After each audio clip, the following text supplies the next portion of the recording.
Assalamualaikum warahmatullahi wabarakatuh. Puji syukur kepada Allah Subhanahu wa taala. Salawat serta salam kepada Nabi Muhammad SAW.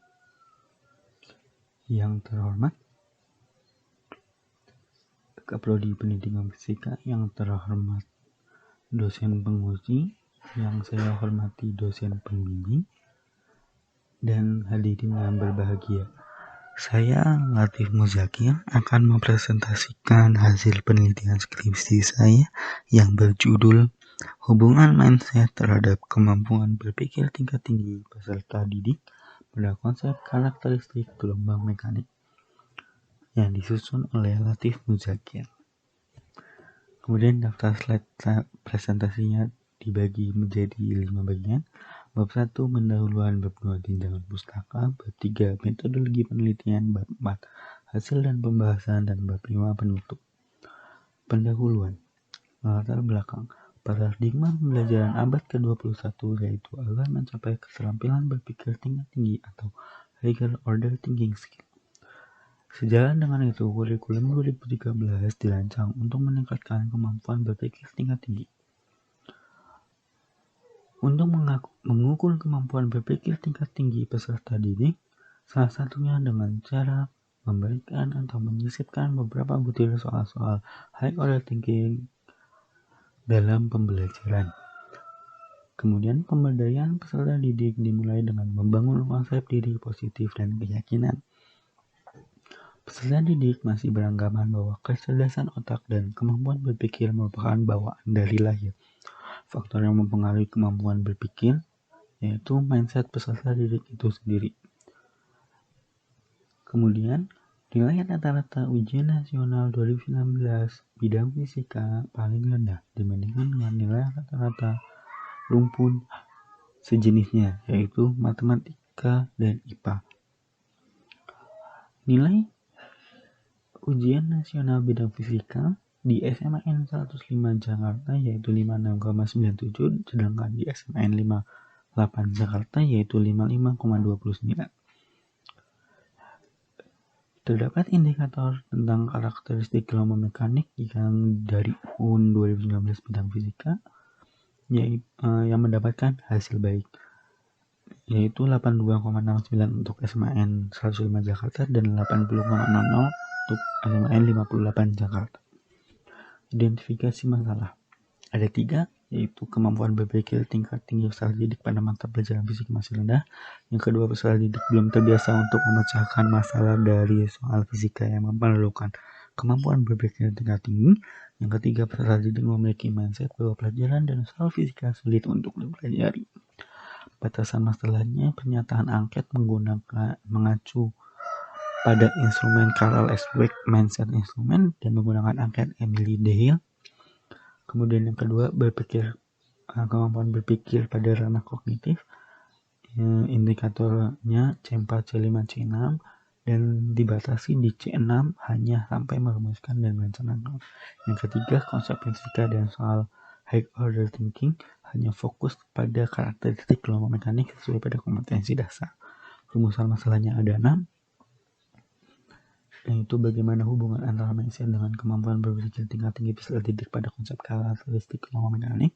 Yang kedua, bagaimana hubungan antara peserta didik, growth mindset, dan fixed mindset terhadap kemampuan berpikir tingkat tinggi.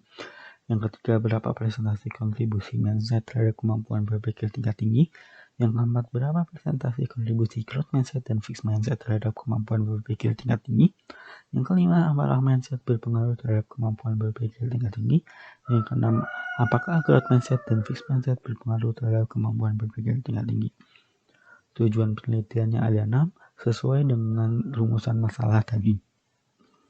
Manfaat penelitian, manfaat teoritis dan manfaat praktis. Manfaat teoritisnya yaitu memberikan kejelasan mengenai hubungan mindset dengan kemampuan berpikir tingkat tinggi peserta didik pada konsep karakteristik gelombang mekanik.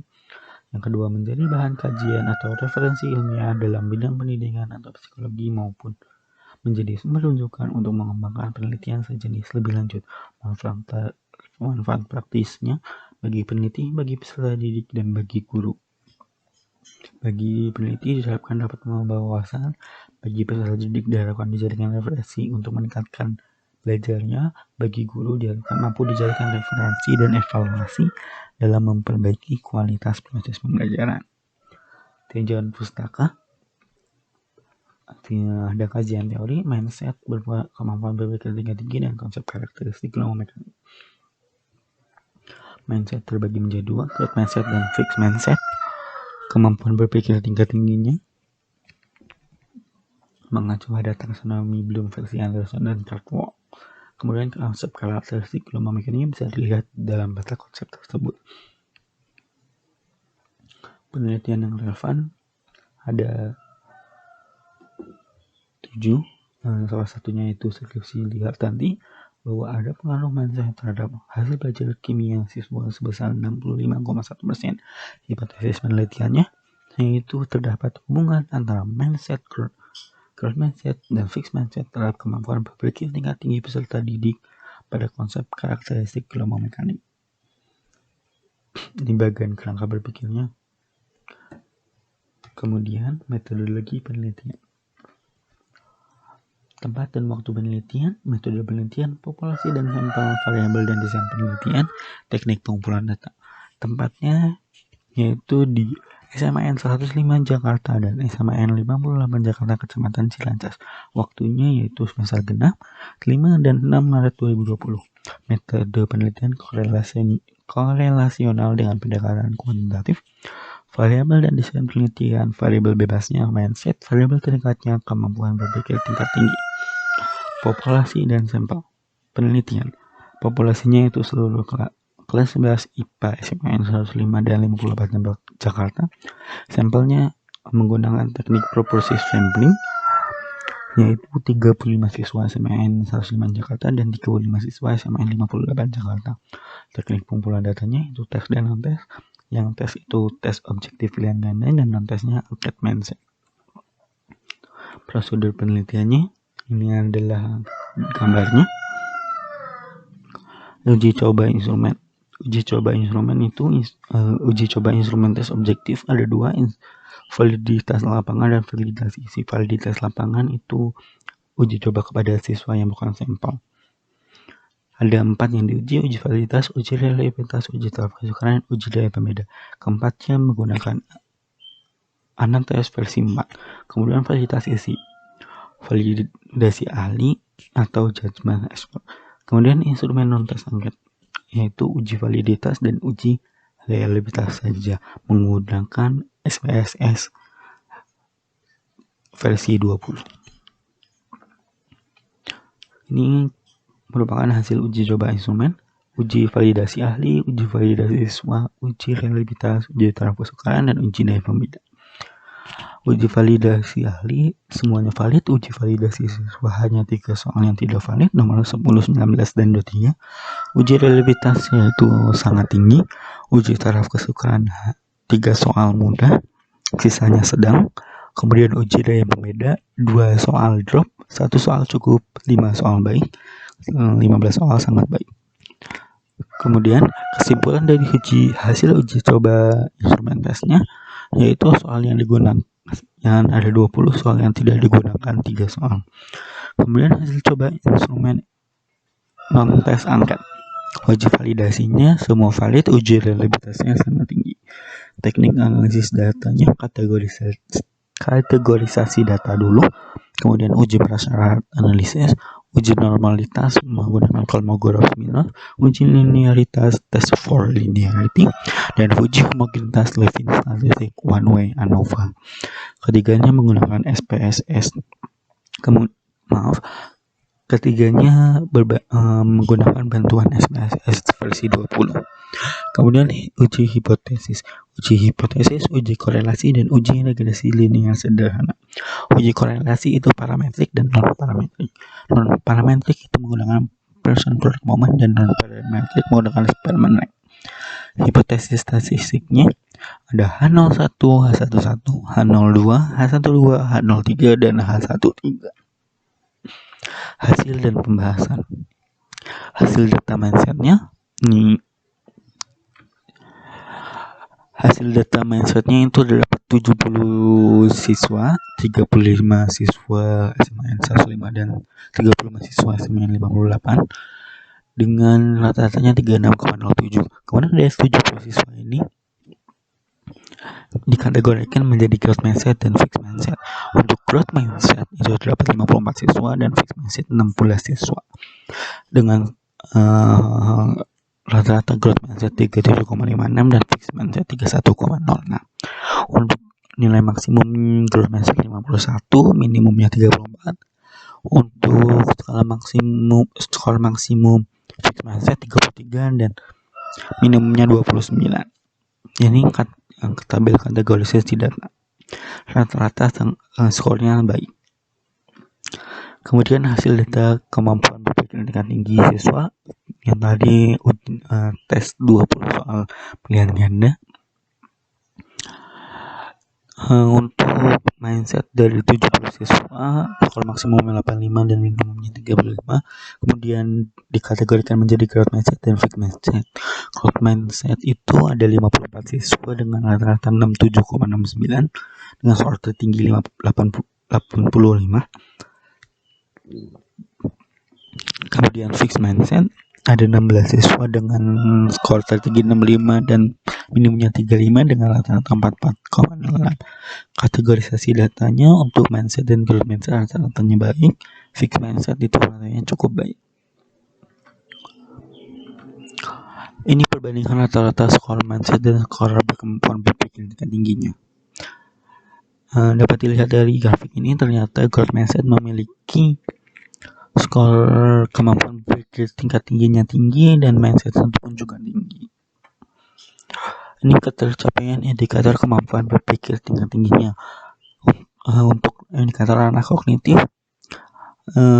untuk C4-nya baik, C5 baik, C6-nya baik. Kemudian untuk growth mindset dan fixed mindset, untuk C4-nya yang growth mindset baik, C5-nya baik, C6-nya cukup. Yang fixed mindset itu C4-nya cukup, C5-nya buruk, C6-nya buruk. Kemudian dibagi lagi dari indikator anak kognitif dipecah menjadi indikator proses kognitif. Untuk yang mindset rata-rata baik, namun ada satu yang pada proses kognitif merencanakan buruk. Kemudian untuk growth mindset dan fixed mindset, indikator proses kognitif pada growth mindset ada satu juga yang buruk, yaitu pada tahap perencanaan, dan fixed mindset ada 3 yang buruk, yaitu proses memeriksa, merumuskan, dan merencanakan.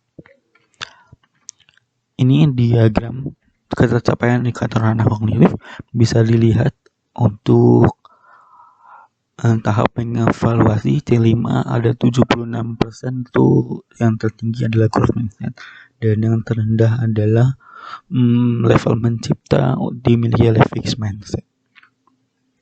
Ini ketercapaian indikator proses kognitif. Untuk yang tertinggi bisa dilihat 81% pada proses memeriksa, dan yang paling terkecil adalah proses merumuskan untuk yang fixed mindset. Hasil uji prasyarat analisisnya. Uji prasyarat analisisnya uji normalitas mindset, uji normalitas kemampuan berpikir tingkat tinggi, uji linearitas, uji homogenitas mindset, dan uji homogenitas kemampuan berpikir tingkat tinggi. Mindset dan growth mindset, fixed mindset, semua data terdistribusi normal, datanya linear, datanya homogen, dan datanya homogen. Untuk fixed mindset, karena jumlah siswanya ada 16, maka nanti ada uji korelasinya menggunakan uji non parametrik, yaitu Spearman ring. Uji korelasinya growth mindset, fixed mindset semuanya diterima, H1 2 diterima, H1 3 diterima, H1 1 diterima. Berarti terdapat hubungan. Ketiganya terdapat hubungan. Untuk interpretasinya sedang, dan kuat. Yang paling kuat adalah mindset. Kemudian uji regresi sederhana. Untuk growth mindset signifikasinya 0,00, fixed mindset signifikasi 0,085, fixed mindset 0,000. Kemudian yang fixed mindset karena signifikasinya lebih besar dari 0,05 berarti keputusannya yaitu tidak ada pengaruh antara fixed mindset dengan kemampuan berpikir tingkat tinggi peserta didik. Kemudian growth mindset dan mindset ada pengaruh antara growth mindset terhadap kemampuan berpikir tingkat tinggi dan ada pengaruh antara mindset dengan kemampuan berpikir tingkat tinggi. Penutup kesimpulan. Ada 6 kesimpulan. Yang pertama, terdapat hubungan yang kuat antara mindset dengan kemampuan berpikir tingkat tinggi peserta didik. Yang kedua, growth mindset dan fixed mindset memiliki hubungan terhadap kemampuan berpikir tingkat tinggi peserta didik. Hubungan antara keduanya pada kategori sedang. Kemudian yang ketiga, mindset memiliki kontribusi sebesar 48,8%. Yang keempat, growth mindset dan fixed mindset memiliki kontribusinya 21,5% dan 19,7%. Yang kelima, mindset berpengaruh terhadap kemampuan berpikir tingkat tinggi peserta didik. Yang keenam, growth mindset berpengaruh terhadap kemampuan berpikir tingkat tinggi peserta didik. Tetapi fixed mindset tidak berpengaruh terhadap kemampuan berpikir tingkat tinggi peserta didik. Sarannya ada 6 saran. Yang pertama, ini hasil penelitian menunjukkan bahwa mindset memiliki hubungan sehingga pengembangan mindset peserta didik dapat dijadikan sumber rujukan untuk peningkatan kualitas belajar. Kemudian yang kedua, peserta didik diharapkan dapat mengembangkan pola pikirnya untuk memaksimalkan kemampuan berpikir saat belajar. Yang ketiga, penelitian ini dapat dilakukan pada pembelajaran lain ataupun konsep fisik lain.